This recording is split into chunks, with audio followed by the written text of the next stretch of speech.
So whether it's interior designing or real estate or selling cars, if you've developed a good relationship with your client, it's going to be forever. And if we don't develop and if we don't create that relationship, how are we going to further expand our business? And that's the way I see it, right?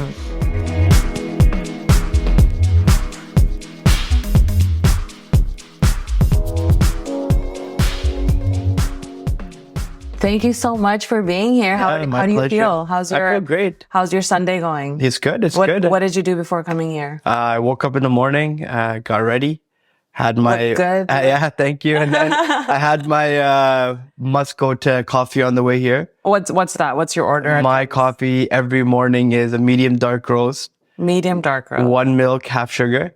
And if it goes a little bit too much sugar or too much milk, do you go back and get them to change it? You know what? What I started doing now is as soon as I get my coffee, I'll take a quick sip. Yeah. And if it tastes good, then we're okay. Otherwise, I'll ask him to. Yeah. There's a friend of mine who is obsessed with ice caps. Yeah. Okay. Every day she has an ice cap. Doesn't matter if it's summer or winter. Yeah. And if her ice cap is not good, she goes back. She parks her car from the garage. She goes back inside and she's like, this is not correct. And they make it all over again. So, you know what? Especially when it comes with coffee, anything caffeine. Yeah. It has to be accurate, right? Yeah. It has to be right. There's no question about that. Well, how do we know each other? So we know each other for a long time. Yeah. We went to high school together. Yeah. And then I moved to a different high school and we lost touch. But then we reconnected, I think, in Toronto. I think we were always connected through social media. Yeah, we were, but never we weren't close. We were in high school. Yeah. Like we were good friends, but then we stopped seeing each other. Yeah. So in Toronto, I think we were coming back home from work. And was it the GO train? Did I bump into you? Train, yeah. Oh yeah. It was so good. I remember that day. I was like, oh my God, it's Usama. So I was standing by the door because the seats were all packed. Yeah. And I'm holding on to it. Yeah. And then I see you, we make eye contact, and you came over to me and we had a nice chat. Yeah. And then I think you brought up the topic of real estate. Yeah. Because real estate's my thing, so I've always kind of had a good word for it. And then we chatted for a while. And then I think we were talking about like investment properties and you were like giving me advice on, you should do this, you should do that. So tell me, like, how come you decided to go into real estate and what were you doing before that? Yeah. So, I mean, I've been in real estate for a few years, but the passion's always been inside me for a long, long time. When I was a kid, I used to spend a lot of time renovating and kind of changing things around at home. I remember, I think my first tile project at our old place was when I was probably like 13, 14 years old. Really? Yeah. Wow. The tile cutting machine and all that? So back then we had the one where you would have had to... Oh, yeah. You would have to score it. Yeah, score. The electric machine came a lot afterwards. Hardwood flooring. So I kind of always had that kind of behind that and cars. Fixing homes. Yeah. And then my dad was a real estate agent for over 20 years. So guy kind of fostered it. So I went to McMaster University for commerce. And then when I graduated, I started working in downtown Toronto. Where were you working? I was working at State Street at that time. And then from there, I worked at an investment management firm, Mercer. And then I went to a pension firm called IMCO. So very business focused. Very business focused. And, corporate life is great. Yeah. I had a good time, a lot of good people, and learned a lot. But it wasn't something that I could see myself doing for the next 15, 20, 30 years, right? Yeah. So I knew I wanted to do real estate. I had bought investment properties before and done some flip projects. So I said, you know what? This is the time. I'm still young. My family's still young. So I took the jump. I left corporate and I went into real estate full time. And what you did that was really smart was you didn't leave your full-time job. Correct. You continued the real estate. Yeah. And you were getting your feet wet in the industry. And then once you felt like you were, good enough to just go out full time, that's when you switched, right? Which is something that I think a lot of people that, watch my Instagram, they come in with the mindset that, I'm going to switch complete 360. My advice is always, and I did that for myself. I went 360 in, but if I were to look back and give myself advice, it would be, continue doing what you're doing, understand the industry that is new, because to me it was new and design was completely a new territory. And then switch to full-time when you're ready. Right? It can go both ways, right? I think for you, you had that support for you to make that jump. And it worked in your favor. It was great. Yeah. For me, it was a lot of things because leaving a steady pay. And that's the issue with when you work in corporate or a 9-to-5 job, you're so used to that steady pay. Bi-weekly pay coming. Oh, I get it. You think about it. So for what I did was, and any job that you're in sales, you kind of got to get your feet wet and understand how things work. So that's why I took that approach where I'm like, I'm going to do work full time and I'm also going to do my real estate. I kind of got myself out there, touch base with people like yourself and some old friends and people that I haven't been in touch with a long time. And when I felt comfortable that, hey, that I can kind of survive without my 9-to-5. And that's when I thought it was the best time. I took the jump and I never looked back. That's amazing because a lot of people need that inspiration to do the same, right? And the reason why I really wanted to talk to you is because you have so much knowledge about real estate. That. No, thank you. Even from when we were first chatting, like I knew this guy knows his stuff, right? For sure. Because in Canada, like everyone wants to become a real estate agent. And there are a lot of us. And there's a lot of you guys on billboards, on bus stops, right? So, but it's also interesting because our Canadian market has always been hot. So it's been easier for the realtors to like get their job done. You see slogans like, I will make sure to sell your house. Well, buddy, you're not really working hard because the houses will sell for itself, right? But I really wanted to talk to you about the Canadian market because there's a lot of people and viewers listening who want to get into Canadian market. There's a lot of people who are international and they want to move to Canada. So just help us understand like how demanding or how nice or how great is the Canadian market? What are some of the challenges? And like, what do you think about all of this? No, it's a good question. And sir, I get asked this a lot of the times, right? From first time home buyers to investors to people who are new immigrants. And what I can say is the Canadian real estate market's always been a safe place to invest. Worldwide on a global scale, if you look at all of the top successful people, they'll always tell you that your wealth is made from real estate, right?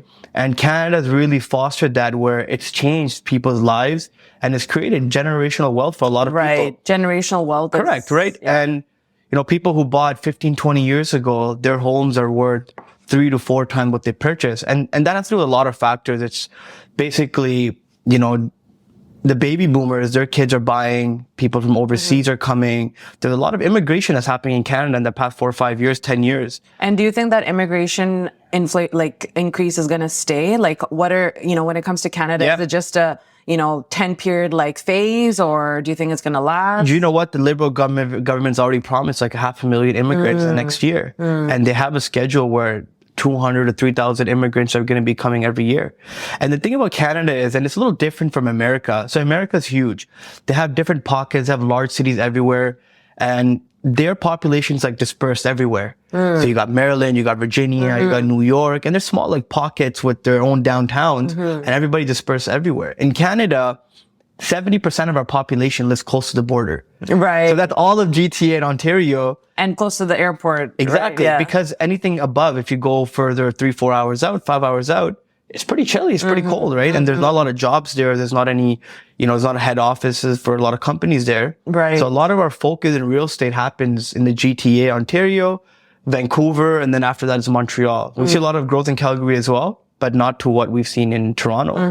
And what's happening in the past 4 or 5 years with the boom in the market, is because a lot of people are ready to buy a home. They're getting in and they see that demand.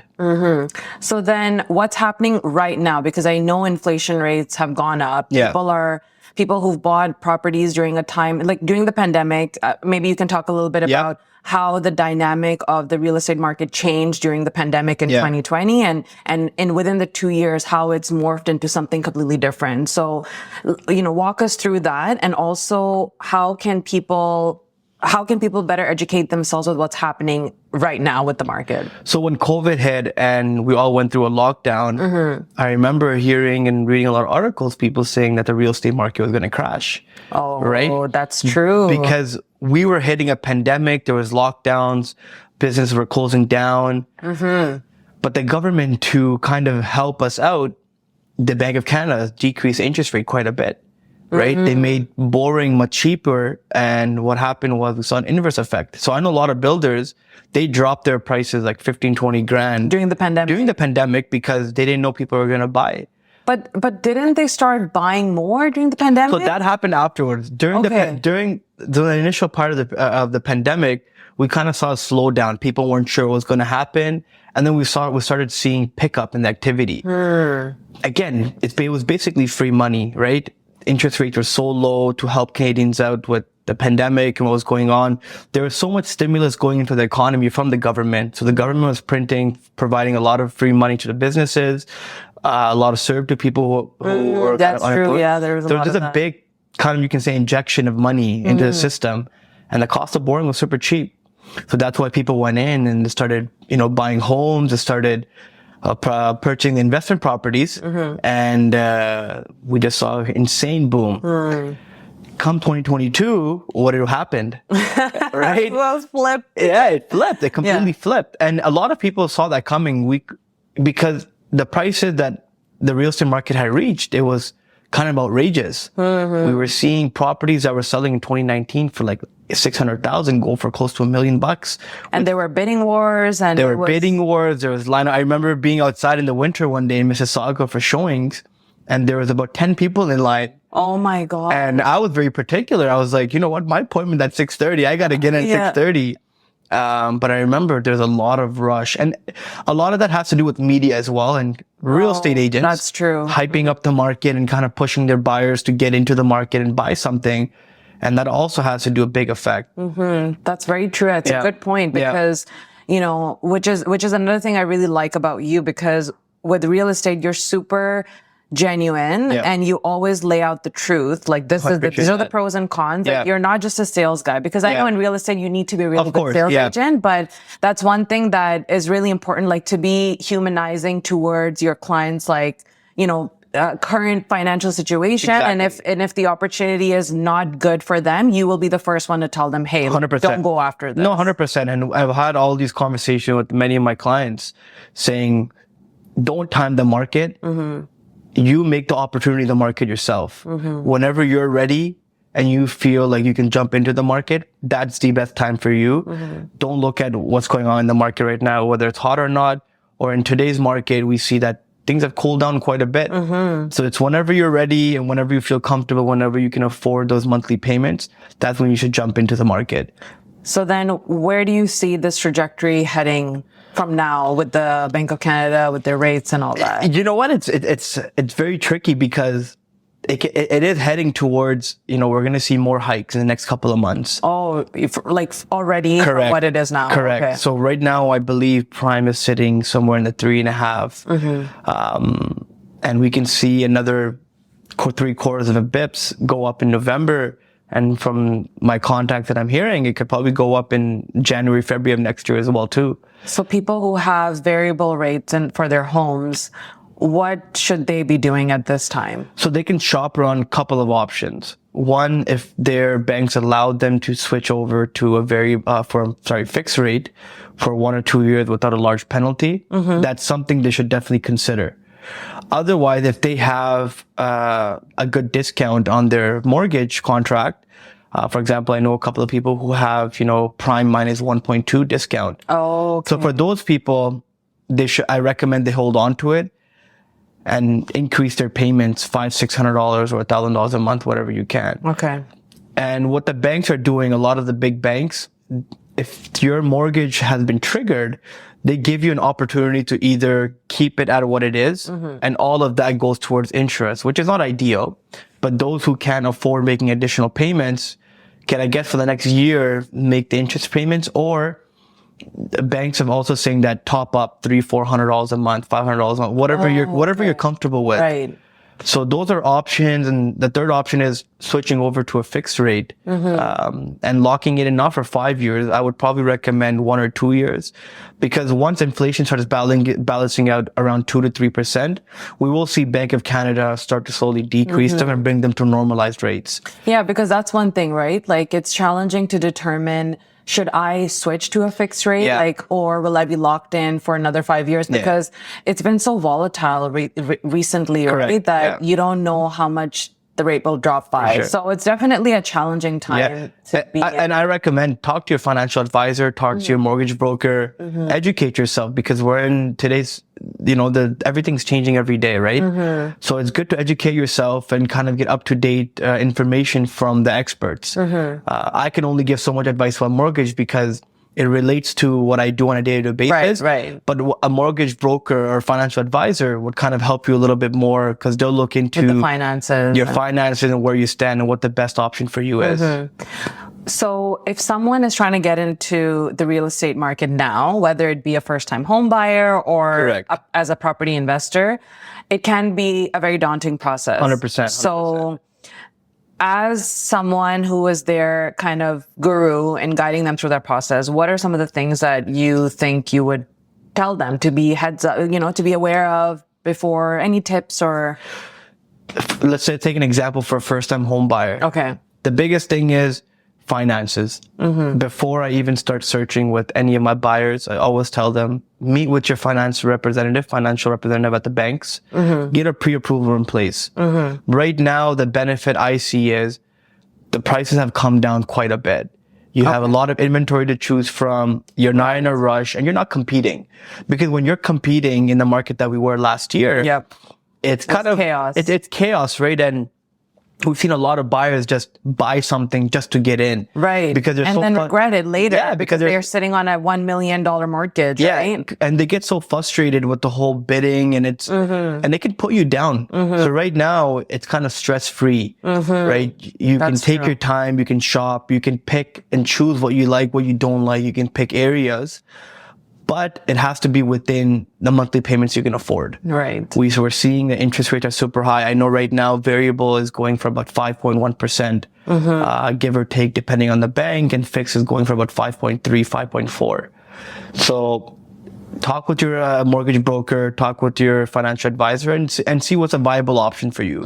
Even though payments right now might be high, but you're definitely getting a property at a lower price than it was last year, a couple of years ago. So that's actually a good point. Is despite the rates being high and despite this, intimidating concept of buying a property, you still think it's good to invest in a property in Canada. Like, how valuable is that for somebody? Is. Okay. And we've seen that. In 2008, the market crashed as well too. Right. In 2017, the government came out with rules and regulation in regards to stress tests, foreign tax buyers and everything. And we saw a dip in the market for about a year, and it started stagnating. But eventually things started to pick up. And a lot of people really understand that real estate's all about long term. If you're trying to make a quick buck, within a year, you can make it, but if you're in it for 5, 6, 7, 10 years, that's where you'll see the most gain. That's true. Right? It's like a stock. Like, you have to hold on to it for the long term. You can't day trade homes. Or real estate. Yeah, that's true. So if you're in the long term, 5, 10 years, definitely you'll come out strong. Okay. And for me, I think there's no better investment than real estate. Estate. That's your slogan. Yeah. Right? That should be your slogan. So in Ontario, where the largest population of us people are, what are the hot neighborhoods or cities that people should be, if they had, let's say, a good budget, they had the money, what are your top recommendations of these are the areas that you should be buying homes in? For personal or for investment? Let's talk both. Let's talk personal first, and then we'll go to investment. If it's for personal, the biggest thing is, where are you working? Are you working from home? Are you working in downtown Toronto? Are you working in Mississauga, Hamilton? And then you can base your search around that. Right. I think we've seen a lot of urban sprawl in the last 5, 10 years. Before, nobody was moving to Hamilton, Brantford, or let's say even on the east side towards Oshawa, Whitby. But because there's such a large growth in population and immigration, we've seen all those areas get, urbanized and kind of get developed. So it all depends where you're working. If you're working in downtown Toronto, is a GO train accessible to you? Right. That's important, because a GO train. So transport is really important. So I don't think the definite answer, definite area. A lot of the areas all around GTA are growing. But it all depends on your needs and, what works best for you. Of course, you can never go wrong with Toronto.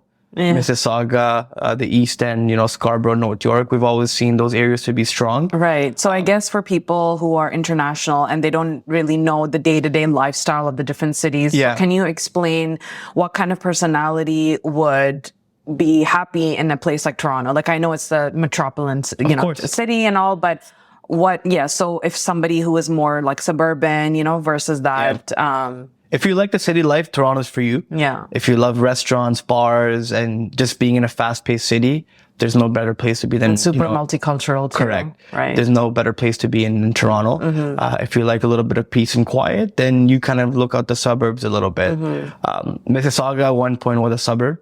1 point. I was gonna say, are you gonna consider Mississauga suburb? I don't think it's a suburb anymore. I think it's quite quite busy there now. So busy there now.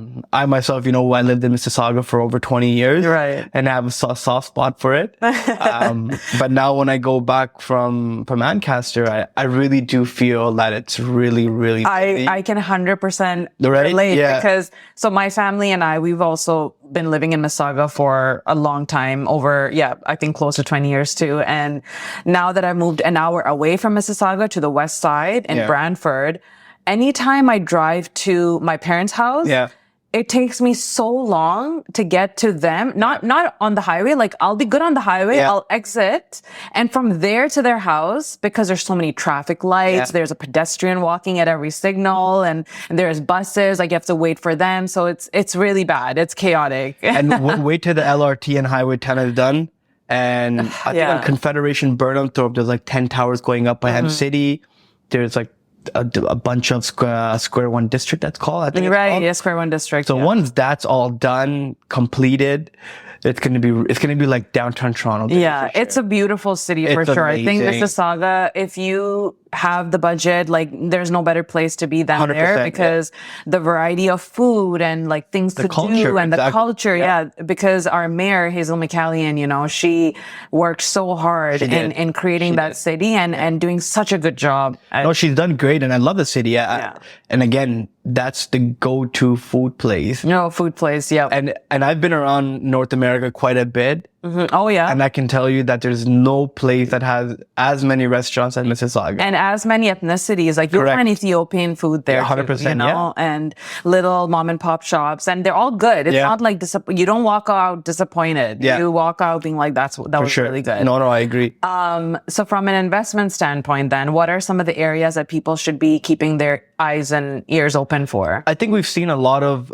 builders start developing around out of GTA. So if you're a first-time home buyer or an investor, for example, who just wants to get in for the long term, explore cities like Hamilton or Oshawa or Whitby. We're even seeing a lot of development happening out in Welland. Welland, Yeah, in Welland, Ontario, there's a big condo coming up on the lake, on the water. And it's supposed to be great. Areas like Barrie, Muskoka, Owen Sound, we've seen a lot of development happen there. The biggest thing is, when you buy an investment property, you have to see a few things. What's the rental market there like, right? Yeah. Is it accessible to the highways? If people need to commute to a major city, is it accessible? And over years, are you going to get a good return on investment? And that's something your realtor should be helping you with. You shouldn't just buy any investment property or any project. And it also helps if the city has a school, like a university or a college, right? 100%. Because that is an automatic yes for Waterloo, renters. Kitchener, those are great areas because you got, Wilfrid Laurier there, you've got University of Waterloo, Hamilton's got McMaster, Mohawk, and a bunch of other community colleges. And we've seen Hamilton grow in the next 10 years. It's going to be even, it's a bigger city. There's condominiums going up there the all city's the time. invested like $10 billion. Wow. Yeah. And that's one of the reasons Brantford has grown a lot, quite a bit too, because it's pretty accessible to Toronto. It's about an hour 15. If you work in Mississauga, you can go there. And there's a lot of development happening in Brantford, and no one can better than you can attest. Yes. Oh man. Every house around me is a new build. Yeah, it's a correct. New build house. Yeah. And just for people who don't know, GTA, it stands for the Greater Toronto Area, which is basically the surrounding cities around Toronto, in Ontario. Correct. And the Greater Hamilton area is basically the west side of Ontario. So Hamilton, Ancaster, Waterdown, Brantford, and then we go into London, Ontario, which is much further down. I've actually also seen a lot of people buying investment properties in London, Ontario, because that place is far. Like that is a really far place. But for some, like I know there's a university there, right? In London, I can't remember. Western. Yeah, there's Western, which is a really big and reputable school. But outside from that, it's just like new homes, beautiful really homes. modern looking homes and builders are doing crazy amount of. The construction in London is one of a kind. Yeah. You will not find that type of construction in GTA or Mississauga or Hamilton because those are small to medium sized builders and they're so like their design architect is completely different. Right. And the beauty of London is, so it is far for us, people from Mississauga and Hamilton, right? But the beauty of London is it's got a population of 500,000 people. Yeah. Right? They don't depend on Mississauga or Toronto. A lot of the people who live there, they have their own businesses, they work at the university, they're truckers because it's maybe 2 hours from the border. That's true. Right? Woodstock has a huge trucking industry, manufacturing there. And London is great. I have an investment property in London and we've seen a lot of growth within the last 5-6 years. A lot of young families are moving there because of the construction of the homes. Right. They're so beautiful. They're so and beautiful. You don't find that value here. Like it's so much more worthwhile to go down there. And even with the whole work from home concept that we developed during COVID, a lot of people moved to London because they could work from home. And they got a nice, affordable, large detached house and it's good. And again, London's population is massive. It is? It is. It's for 500,000 people. Wow. Yeah. That's amazing. Yeah. So we've talked a lot about investment and we've talked about the Canadian market, which is great for people to understand before they do anything. For sure. I want to talk a little bit about the buying process because that can be very intimidating, but it also can be easy if they've been guided the right way. Correct. So if somebody comes to you and they say, you know what, I'm finally ready to buy my house. What are some of the things you tell that person to look out for when going through this entire process? And also, what does that process look like? For sure. Yeah. And I think you nailed it. Guidance is the most important thing in, the whole real estate buying process. If you have a good realtor who's looking out for your best interest, then the whole process will be so much easier. So when a client reaches out to me, let's say from a referral or whatever it is, the first thing I tell them is, let's walk through your financial situation. Right. Once the buyers are looking for a home, we're shopping around, we're doing viewings, they kind of slowly realize that perfect home doesn't exist. And that's the beauty of representing a buyer because you're holding their hand throughout the entire process.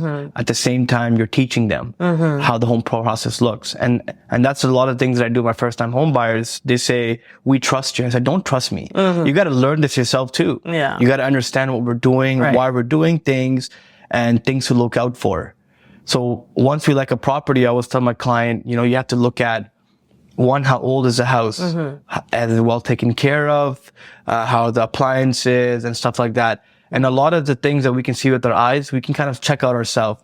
But things like foundation, the furnace, the water heater, and if there's any mold in the house, I've always recommended my clients to get an inspector to come in and have a good inspection of the property, right? And I think a lot of people bypass that. I've seen that happening in the family too. They're like, you know what, it's fine. We don't need to go through an inspector. But like, I know it's really and you know what? Crucial.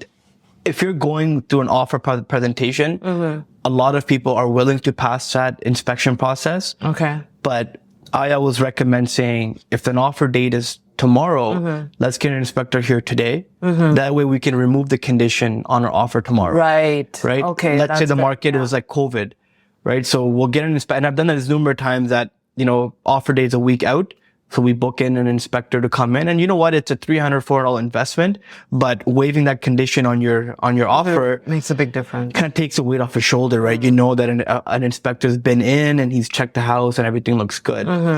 In today's market, with a lot of inventory and kind of, you're not rushed into the process, you can add that condition in to your offer that, this offer is subject to the inspection by an inspector. And if it's satisfactory to the buyer, then we'll waive the condition. Otherwise, we'll sign a waiver to mutually release. Okay. So it's a long process. And the way I like to do is, again, hold my buyer's hand, walk them through the process, make sure they're understanding what they're getting into.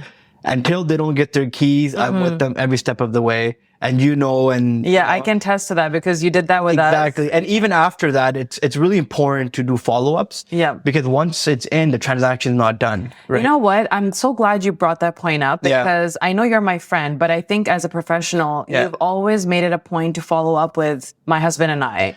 How is everything? Sure. Yeah. Is everything as we, accepted it during the offer process? And a lot of people don't do that because I've worked with realtors prior to you and they've just been like, here's your keys. And then you never hear from them again until they are wanting to get the business again. They're like, how is everything going? You want to see another property? So, again, it's really important to find a realtor who's not just, a realtor in a professional sense, but also like your friend, somebody who can really empathize with everything that you're going through and give you the best suggestion. For sure. And you know what? A lot of realtors now have really established like relationship bonding, right? And I think that's a key success to any business. So whether it's interior designing or real estate or selling cars, if you've developed a good relationship with your client, it's going to be forever. And if we don't develop and if we don't create that relationship, how are we going to further expand our business? And that's the way I see it, right? If I don't create a good relationship with you, that's it. I've made my money from you and that's about it. Right. But I won't be getting referrals and recommendations. And that's what keeps my business alive. Right. And for me personally, I think relationship is a key to all, even if we don't do a business transaction. Keeping that tight network and that tight knit relationship is really, really important. And once a buyer's into their property, trust me, they're more overwhelmed afterwards than the whole buying process. Oh, really? Oh, yeah. I know how nervous you guys were that you guys had me moving your boxes and stuff. I know you helped us move you were our fourth mover, but you were happy to do it. So no, I was happy. I was geared up. I was good to go. Especially for a first-time home buyer who's in the market and ready to purchase. It's a really, really nervous process. And I think being in the business, you become so numb to it. Right. So you have to take a step back and say, you have to understand their situation. And, with every buyer, I'm very, very patient and I make sure that I give them their space and we're not pushy, right? Because you don't want them to make any decision that they'll regret. Right. That's really important because some people are very pushy. For sure. They want to close a sale. It's like a car salesman. Right. So what's the process of somebody who's trying to sell a house? Because that can be very different from the 100%. Buying process. And then choosing the right realtor to sell your house is probably as important as, a buyer agent. And you will never have listing presentations or have clients who want to sell. My biggest thing to them is, when we come on the market, we kind of have to declutter your place and presentation is number one. Because the way I see it, Sarah, is after you see the house picture from outside and you see the price, what's the next thing you look at? Right. You look at the pictures. Right. The pictures have to be good. The presentation has to be there. And when people look at a house that's, well decorated or well staged, they're more inclined to go see that property. Right. If a property doesn't have professional pictures taking or if it's not decluttered, then you kind of say, oh, this property looks weird. You can't envision yourself living there. And then I always tell my clients that when someone walks into that door, they're imagining themselves living in this place. So it's got to be nice and warm and cozy. And it's got to be depersonalized, right? We don't want to see pictures of your family up. We kind of want to see a neutral kind of environment. But during COVID, houses were selling like, as you said earlier, houses would sell right away. But in a realistic market, it was a listing agent's job to, do good marketing, get the word out there, and make sure it's shared on MLS, do open houses, presentation, staging. So a lot more work goes into selling than people actually think. And then again, the whole selling process, you have to be there with your client till the property is closed until they're completely moved out. That's good. Yeah. That's good. So it's been super informative. And I feel like this is something that I really wanted to talk about because interior design goes hand in hand with 100% real estate. You know, there's a lot of people that ask me the question of, I want to become an interior designer in Canada, but is there a demand for it? 100%, yeah. And my answer for them is always, wherever there's going to be real estate demand, you can naturally assume that there will be a demand for design. For sure. Because for me, I would say 90% of my projects are based on people who've bought their, like a new build house or people who have been in the phase of investing a property. So they just want to bring that designer, like, I'm not going to live in it, but just make it look nice. So I can put it up on Airbnb, you know? So there's always a demand for that. And when it comes to renovation and all that stuff, I know during the pandemic, we went through we're still going through some shortages and challenges of like lumber and like suppliers and vendors. Big supply chain issue With the overseas and all that. So that's one, I think, caveat that people should always, be aware of, that things take long in Canada, and and you fixed homes yourself. Like you were saying, you were always into, tiling and hardwood flooring. So you know firsthand that it's not the easiest process to manage. But my thing is always, as long as you can set that expectation for your client from the very beginning, like, hey, I know we want to get this done yesterday, but the reality of our landscape is X, Y, and Z. So let's put realistic timelines in place. For sure. And you want to under promise and over deliver always. And that way everyone's happy. Right? I agree. So if people wanted to learn more about you and your business and just wanting to get in touch with you, where can they find you on social media? Do you have a website? Like, what's your way of contact? So I'm mostly active on Instagram and Facebook. That's the place to be. So you can find me at Usama Amin Real Estate, or just search for Usama Amin, you'll find me. Okay. My office is located out of Mississauga. Okay. I work with Royal LePage Active Lifestyle. Send me email, call. Everything is available on Google. My number is 416-820-0786. You're going to get a lot of calls because you just said it on camera. Yeah, no, for sure. I mean, if you're a scam caller, my phone will tell me. Otherwise, I'm pretty good with picking up my calls. But you're good at talking on the phone? Yeah, 100%. Some people are like, send me an email first. Let me schedule you in. It's whatever you're comfortable with, right? If you'd rather have me reach out through email, or you want to give me a call directly, I have no problem. Okay. As long as we don't chat for, a couple of hours, I'm good with it, right? Right. I'm in the office most of the time, and that's what I'm looking forward to, just chatting with people, educating them, and, slowly working with them. Amazing. Yeah. That's great. So we're gonna definitely make sure we put all your information, because everybody wants to have a good realtor by their side. Yeah, no, I appreciate that. And then the referral tumbles over, the word of mouth. Yeah, for sure. If there's any last things that you can advise the people that are listening, whether it's about real estate or entrepreneurship, because you yourself went off on your own and you're doing this, what would be the biggest advice that you would give us? I think the biggest advice is nothing comes easy. Whatever you're striving to do, whether that's you starting your own business or, leaving corporate job to kind of pursue what you really like, it doesn't come easy. You got to put hours into it. You have to work hard. There's going to be failures up and down. And you know better than I that when you're in your own business and entrepreneurship, there are times where you kind of really feel down. Right. You feel very demoralized, but you just got to keep yourself up, have a coach, have a mentor, talk to people, and just keep learning on a day-to-day basis. I know for me, I've really been invested in audiobooks for people in the real estate market or entrepreneurs. And you know what? That helps a lot. It brings your motivation up. It makes you to strive and keep going. So that's my biggest advice, everybody. Just keep going, keep looking learning. Forward, keep learning. Right? They used to say practice makes perfect, but the reality is practice makes, improvements. Right. That's true. Yeah.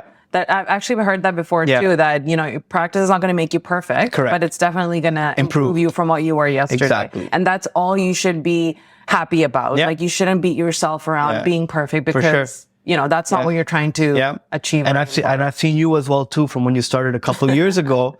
The progress you've made till now is phenomenal, right?